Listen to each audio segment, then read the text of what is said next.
Bismillahirrahmanirrahim. Assalamu alaikum dear students. I hope you all are fine. Students, in our first lecture we have discussed the syllabus of geography. Now we will start our first topic, that is from human geography. Our first topic is about human and environment, or man and environment. So all of us know what is the environment. We keenly know about that. Everything which is around us is a part of environment. So what is the relationship of man and environment? We will discuss this. ہم جانتے ہیں کہ انسان اور ماحول کا آپس میں کیا تعلق ہے. انسان جہاں پر رہتا ہے اس کے ارد گرد کی ہر چیز ماحول میں شامل ہوتی ہے. اب ہم نے اپنے فرسٹ ٹاپک میں یہ پڑھنا ہے کہ انسان اور ماحول کا آپس میں کیا تعلق ہے اور کیا ریلیشن شپ ہے. We will also discuss how environment change the behavior of human. So there are three key points. Human beings depend on the environment. Human beings adapt to the environment. Human beings modify the environment. یہ تین theme ہے جن کو لے کے ہم پڑھیں گے کہ ہیومن جو ہیں وہ یعنی انسان ماحول پہ ڈپینڈ کرتا ہے، یعنی اس کا سارا انحصار ماحول پہ ہے. جیسا اس کا انوائرمنٹ ہوگا ویسا وہ سارا کچھ کرے گا. دوسری بات کہ انسان ماحول کو اپناتا ہے، یعنی وہ دیکھتا ہے کہ جیسا ماحول ہے مجھے ویسا کرنا چاہیے. یعنی اگر باہر بارش ہو رہی ہے تو انسان کیا کرے گا کہ وہ اپنے آپ کو کور کرے گا، چھتری لے گا اور پھر وہ باہر نکلے گا. اگر اپنے آپ کو وہ ماحول پہ ہی چھوڑ دے تو پھر وہ اس بات کا انتظار کرے گا کہ بارش رکے اور پھر وہ کچھ کرے. تو human beings modify the environment, یعنی اپنے کاموں کو ماحول کے مطابق سر انجام دینا بھی اسی ریلیشن شپ میں آتا ہے. تو اب ہم دیکھ لیتے ہیں کہ ہیومن انوائرمنٹ سے ریلیٹڈ جو تھیوریز ہیں وہ کون سی ہیں. دو میجر اسکول آف تھاٹس ہیں، environmental determinism and environmental possibilism. These two theories are not only this year but years from back are the topic of debate. There is not any conclusion, but we have points about environmental determinism and environmental possibilism. So what are these two theories we need to discuss in our first topic. So environmental determinism we will discuss today. Let's start it. Environmental determinism, what is it about? Environmental determinism کیا ہے؟ یعنی نظریہ جبریت، ماحولیاتی جبر کیا ہے؟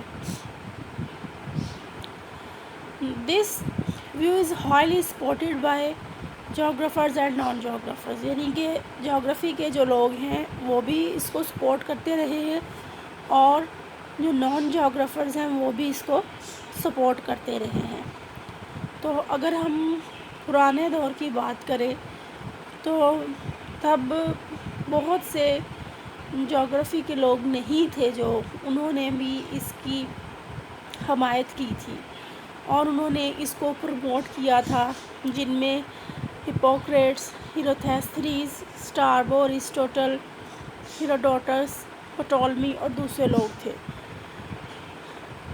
ان کا blue یہ تھا کہ environment causes all cultural development, یعنی یہ ساری جو کلچرل ڈیولپمنٹ ہوتی ہیں یہ ساری کی ساری ماحول کے اوپر ڈپینڈ کرتی ہیں. اور natural environment is the dominating force in shaping cultures.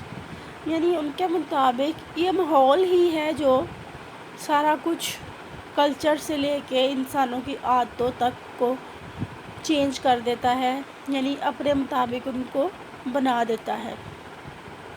اور natural environment influences social, political and religious life of main kind.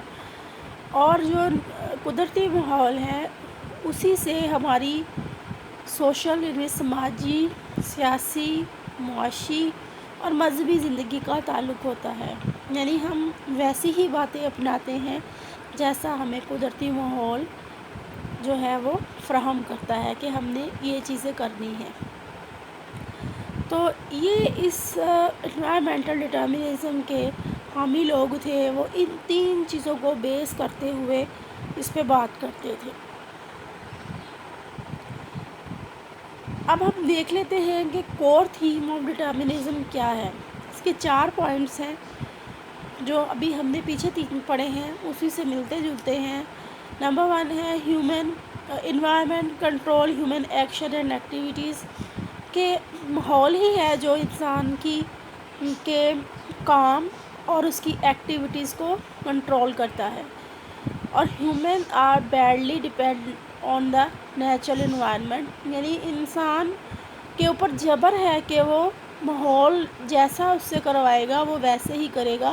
وہ سارے کا سارا ماحول پہ ہی ڈپینڈ کرتا ہے. Human leave at the mercy of environment forces. یعنی انسان کے پاس ایسی کوئی طاقت نہیں ہے کہ وہ اپنے آپ کو بچا سکے کہ طوفان آ گیا ہے، بارش آ گئی ہے. We have not any force to stop it. ہم روک نہیں سکتے ان چیزوں کو، ہم ماحول کے رحم و کرم پر ہیں.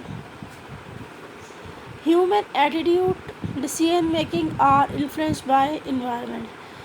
اب جب ہم ہیں ہی ماحول کے رحم و کرم پر تو انسانی ایٹیٹیوڈ، سوچنے کی طاقت، فیصلہ کرنے کی طاقت، یہ ساری کی ساری ہم انوائرمنٹ کی وجہ سے ہی کریں گے.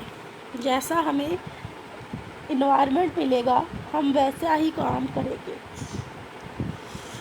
تو یہ اس کا کور تھیم ہے. اس کو سب سے پہلے آپ نے اپنے ذہن میں رکھنا ہے. Keep this thing in your mind then you can learn it very easily. If you will learn 2 or 3 points then you can write about that easily. اس نظریے کے آپ آرام سے اپنے پوائنٹس کو لکھ سکتے ہیں اگر آپ یہ 4 پوائنٹس یاد کر لیں. اچھا جی، اب ہم دیکھتے ہیں کہ ان چاروں باتوں سے کیا ایسے ثبوت ہیں. What are the evidence which show that humans are mainly depend on environment. دیکھیے نا، and how environment control human action and activities. So human are badly depend on environment. یہ ساری باتیں ہم دیکھ لیتے ہیں کہ کیسے انسانوں کے اوپر اثر انداز ہوتی ہیں. تو سب سے پہلے ہم اس کے ثبوت دیکھتے ہیں. First of all we will see climatic influence. We will discuss it later. It's a vast topic. First of all, we will see human population and settlements. یعنی انسانوں کی جو آبادی ہے اور جو ان کی بستیاں ہیں وہ کیسے انوائرمنٹ سے متاثر ہوتی ہے. ٹھیک ہے. So first of all you can see that the most population of the world is located between the Tropic of Cancer and Tropic of Capricorn, and very small population is located on the poles, and we don't have any population in Antarctica. Antarctica بھی ہمیں کوئی آبادی نہیں ملتی، اور ہمیں سب سے زیادہ آبادی استوائی اور منطقہ معتدلہ کے خطے میں ملتی ہے۔ اس کی وجہ کیا ہے کہ وہاں پر موسم سازگار ہے اور وہاں پر رہنے کے لیے آب و ہوا ایسی ہے کہ انسانی زندگی آرام سے بسر ہو سکتی ہے، جبکہ انٹارکٹیکا پہ -9 ڈگری سیلسیس میکسیمم ٹیمپریچر رہتا ہے۔ وہاں پر ساری آئس شیٹ بچھی ہوئی ہے، وہاں پر ہمیں کوئی آبادی نہیں ملتی۔ اسی طرح سے ہم دیکھیں تو دنیا کے جو بڑے بڑے صحرا ہیں وہاں پر شدید گرمی کے باعث آبادی موجود نہیں ہے۔ تو اس بات سے یہ بات سامنے آتی ہے کہ کس طرح سے موسم اور آب و ہوا انسانی زندگی کو متاثر کرتے ہیں۔ یعنی آب و ہوا یعنی climate is the natural force, natural environment that cause the settlements and the population of the human. یعنی جو آب و ہوا ہے وہ یہ ڈٹرمن کرتی ہے کہ کہاں پر آبادی ہوگی اور کہاں نہیں ہوگی۔ تو آٹومیٹکلی جہاں پر آب و ہوا اچھی ہوگی وہاں پر ہمیں آبادی ملے گی، اور جہاں پر آب و ہوا اچھی نہیں ہوگی وہاں پر ہمیں آبادی نہیں ملے گی۔ یہی ہم نے اپنی ایگزامپلز میں دیکھا ہے۔ Now next, this is the map which shows the population with red color سے جو ہمیں شو کیا گیا ہے یہاں پر زیادہ آبادی ہے، which means کہ tropic of cancer and Capricorn کے درمیان ہمیں زیادہ پاپولیشن نظر آ رہی ہے، and the other areas are sparsely settled, یعنی یہاں پر بہت کم آبادی ہے جو یلو کلرز میں سے شو کیا گیا ہے۔ تو اس کا مطلب یہ ہے کہ ان ایریاز میں موسم یعنی یہ ٹراپک آف کیپریکارن اور کینسر کے درمیان والے ایریا میں ٹیمپریچر اور climate is favourable for human life, اس وجہ سے یہاں پر ہمیں آبادی زیادہ نظر آتی ہے۔ اس کے علاوہ اگر آپ دیکھیے تو دنیا کے بڑے شہر جو ہیں وہ ساحل سمندروں پر واقع ہیں۔ Why? Because the climate of coastal line is very moderate، وہاں پر بڑا معتدل موسم ہوتا ہے اور لوگ پریفر کرتے ہیں کہ وہ سمندر کے قریب رہیں کیونکہ وہاں پر سارا سال ہوا چلتی رہتی ہے۔ and instead of coastal line we don't have populations in the centers of countries or centers of the continents، یعنی کانٹیننٹس کے درمیان میں اگر ہم چلے جاتے ہیں تو وہاں پر ہمیں آبادی نسبتاً کم نظر آتی ہے۔ اسی طرح سے آبادی ہمیں پہاڑوں پر بھی کم نظر آتی ہے due to severe climatic conditions. So this map shows the population settlements of the world. The next point is access to the water. Human settlements are mostly in ancient time the human settlements were found near the rivers. Why? Because they have an easy access to the water, یعنی پانی تک رسائی جہاں پر آسان ہوتی ہے وہاں پر آبادی آپ کو نظر آتی ہے۔ تو river is called the life line, یعنی دریا کو زندگی کہا جاتا تھا۔ وہاں پر آبادیاں اسی لیے ہمیں ملتی ہیں، یعنی دنیا کی پرانی سویلائزیشن جو ہم دیکھتے ہیں، موہنجو داڑو دیکھتے ہیں، ہڑپا دیکھتے ہیں، میسوپوٹیمیا کی ہم سویلائزیشن دیکھتے ہیں، تو یہ ساری کی ساری دریاؤں کے کنارے پہ ہمیں نظر آتی ہیں۔ اس کی وجہ یہ ہے کہ دریاؤں کے کناروں پر پانی کی فراہمی بہت آسان ہوتی ہے، جس کی وجہ سے لوگ پرانے زمانے میں یہاں پر رہتے تھے۔ So that is also a natural and climatic natural factor access to the water, یعنی کہ یہ بھی ایک قدرتی ماحول ہی کی دین ہے کہ دریا اگر نزدیک ہے، دریا تو نہیں ہم خود بہا سکتے کہ ہم ایک طرف سے شروع کریں اور اس طرف دریا بہنا شروع ہو جائے، دیٹ از ناٹ پاسبل۔